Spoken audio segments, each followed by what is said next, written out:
నేను Chandramouli. Welcome to Chandu knowledge hub. ఈరోజు tetanus disease గురించి తెలుసుకుందాం.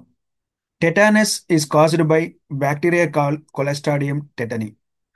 మరి కొలెస్ట్రాడియం టెటనీ అనేది ఎక్కడ ఉంటుంది? Soil, dust, rusted metals. Rusted metals అంటే తుప్పు పట్టిన మెటల్స్ ఉంటాయి కదండి, అక్కడ ఉంటుంది. మరి ఈ బ్యాక్టీరియా ఎలా ఎంటర్ అవుతుంది? ఈ బ్యాక్టీరియా ఊన్స్ ద్వారా ఎంటర్ అవుతుంది. ఎప్పుడైనా మనకు దెబ్బ తగిలినప్పుడు ఈ బ్యాక్టీరియా బాడీలో ఎంటర్ అవుతుంది.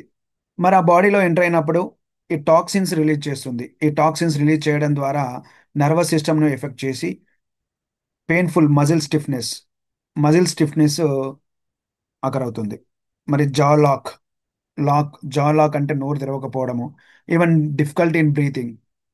So if it is left untreated అంటే మనము సరిగ్గా ట్రీట్మెంట్ తీసుకోకపోతే ఇది ఫ్యాటల్ అయ్యే అవకాశాలు కూడా ఉంటుంది.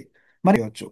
ఎలా ప్రివెంట్ చేయొచ్చు అంటే, ఎప్పుడైనా దెబ్బ తగిలినప్పుడు మనము ఆ వూండ్‌ని క్లీన్ చేసి వ్యాక్సిన్ అంటే ఐడియల్‌గా వితిన్ 24 అవర్స్ లోపు మనము టెటానస్ టాక్సైడ్ టీటీని వేపించుకోవాల్సిన అవసరం ఉంటుంది.